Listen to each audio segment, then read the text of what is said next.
même, quand je marche, quand je me balade un peu partout, je vois qu'il y a une ceinture sécuritaire un peu partout dans la ville. Donc, ce qui veut dire que l'armée, le gouvernement égyptien prend des mesures pour sécuriser les populations, pour sécuriser son peuple et pour en même temps combattre le terrorisme. C'est-à-dire, c'est une armée qui est prête à agir au moment où l'armée est prête à agir.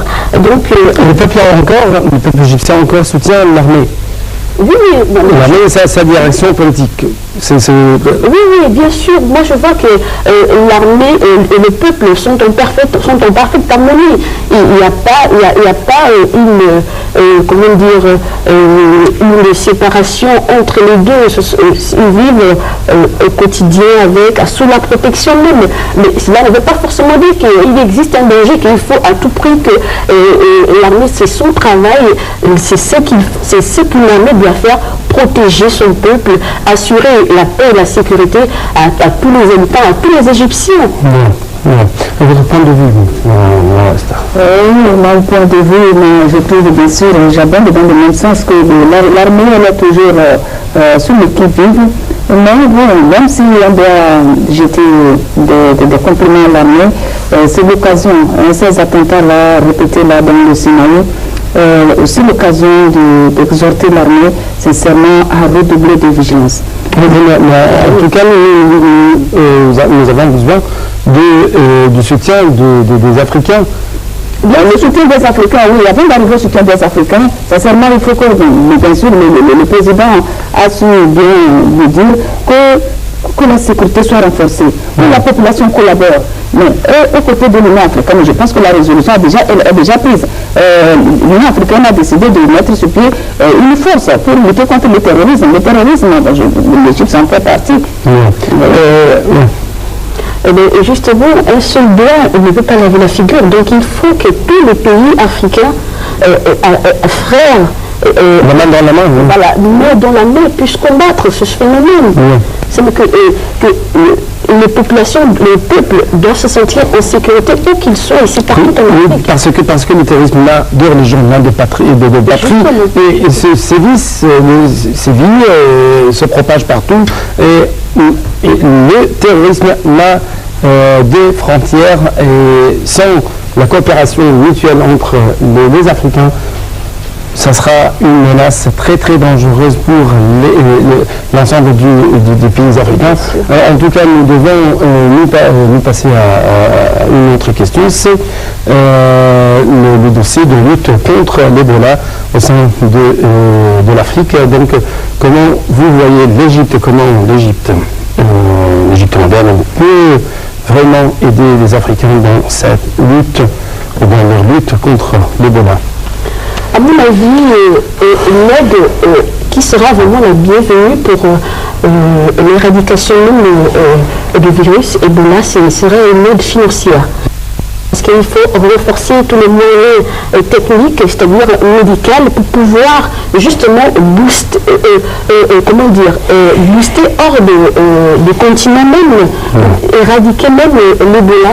Parce qu'il faut dire que quand même, les pays les plus touchés, ce sont les pays les plus pauvres. Donc il leur faut des moyens, assez de moyens pour pouvoir lutter contre l'Ebola. S'ils n'ont pas de moyens, comment feront-ils? Il faut bien qu'ils aient de l'aide, qu'il y ait des pays qui leur viennent en aide pour pouvoir. On ne peut pas laisser tout un peuple être décimé par un virus et regarder sans rien faire. Et cela me réjouit parce que je sais que l'une des recommandations, des résolutions du 24e sommet d'Addis Abeba portait justement sur ces moyens qu'il faut pour pouvoir booster et pour pouvoir éliminer, pour pouvoir booster hors même de l'Afrique ces virus. Et il y a des résultats. La contamination a bien baissé. La maladie est en train de tirer vers la fin. Est-ce que vous partagez? Oui, je partage la même vision. En plus des moyens financiers, il faut les moyens médicalement pour l'Égypte. Si l'Égypte est à ce niveau-là de participer, que ces médecins participent, hein, dans la résolution de ce mal, ça sera la bienvenue. Ouais. Oui. Ouais. Donc, toujours la main dans la main, nous pouvons lutter contre des fléaux, que ce soit les menaces sécuritaires, que ce soit les menaces...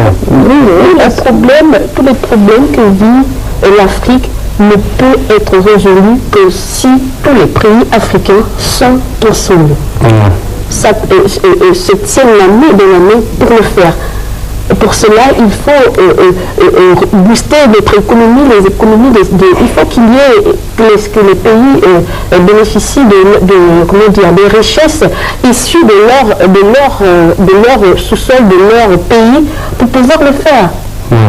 Mais c'est toujours un rêve à atteindre, mais en tout cas, on va réaliser. Mais en tout cas, on trouve toujours des obstacles. D'après vous, quels sont les obstacles auxquels... Bien sûr, les obstacles, ce sont les guerres.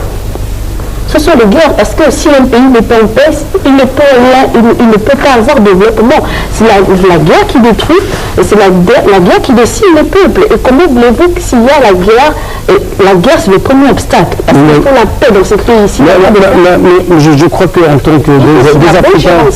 Oui, en tant que les Africains, nous sommes toujours manipulés par des puissances régionales ou des puissances mondiales. Est-ce que vous partagez le même point de vue? Oui, les obstacles, c'est que si nous prenons seulement l'exemple, ces derniers exemples du terrorisme en Égypte, dans le Sinaï. D'après ce que j'ai lu sur à la télé, il y a des Africains qui clament, ils se disent auteurs de ces attentats.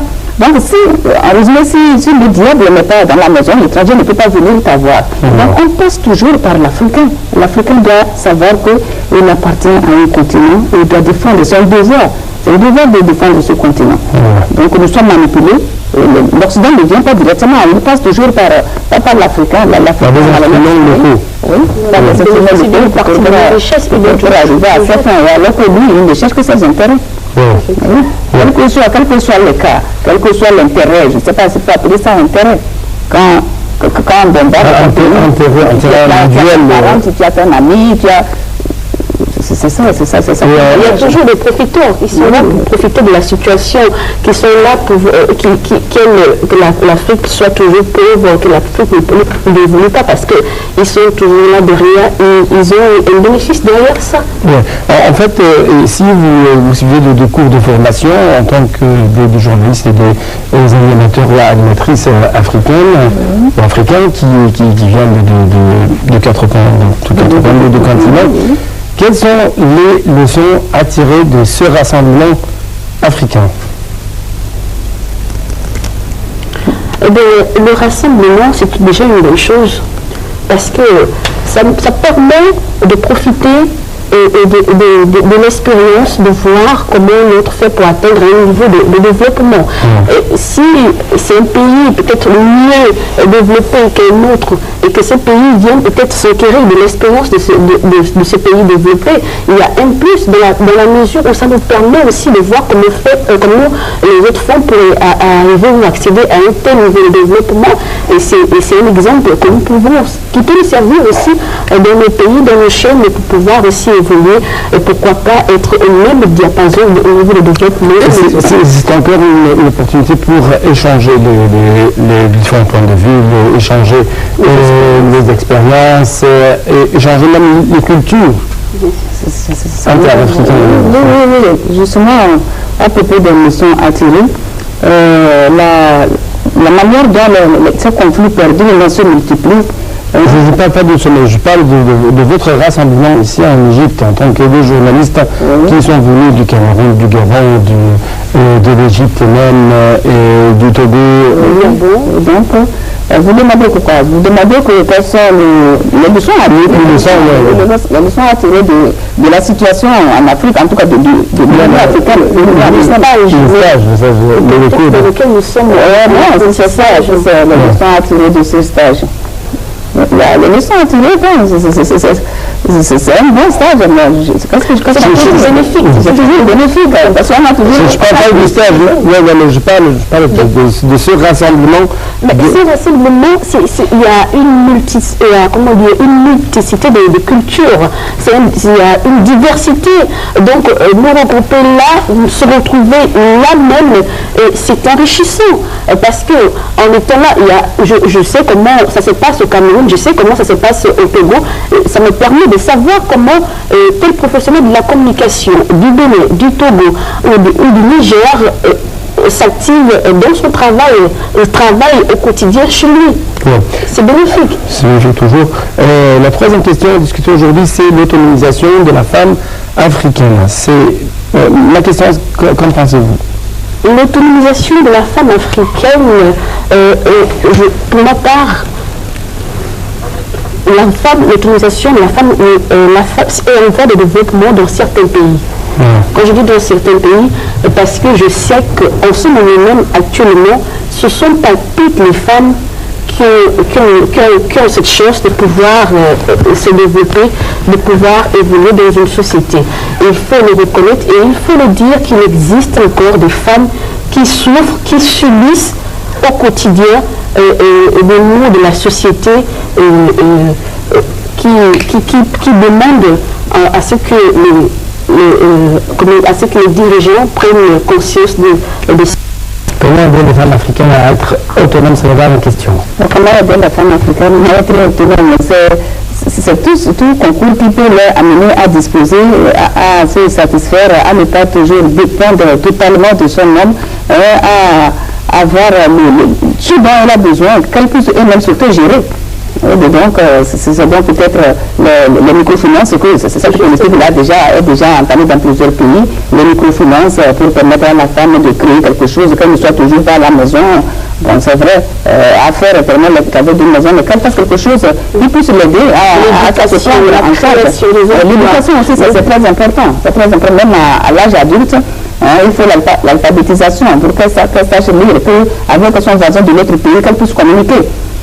C'est dans ce cadre-là que je vais... D'autres propositions. Il me reste presque 30 secondes. Déjà, il faut envoyer la jeune fille à l'école. Il faut permettre aux femmes de se regrouper en coopérative, que ce soit dans le milieu rural et autres. Il faut permettre à la femme de pouvoir accéder à un travail décent, de pouvoir travailler et elle aussi apporter sa part de finances. Pour conclure, si en Égypte on dit que la femme est une école, si on la prépare, donc on prépare une bonne génération. Lala Esther, animatrice, vous êtes toujours animatrice togolaise bien sûr, vous êtes toujours la bienvenue. Merci beaucoup pour cette intervention. Et Madame Léa Melita Obolo, journaliste gabonaise, merci beaucoup pour vos analyses. Merci. Merci à vous et merci chers téléspectateurs. Rendez-vous la semaine prochaine. Au revoir. Au revoir.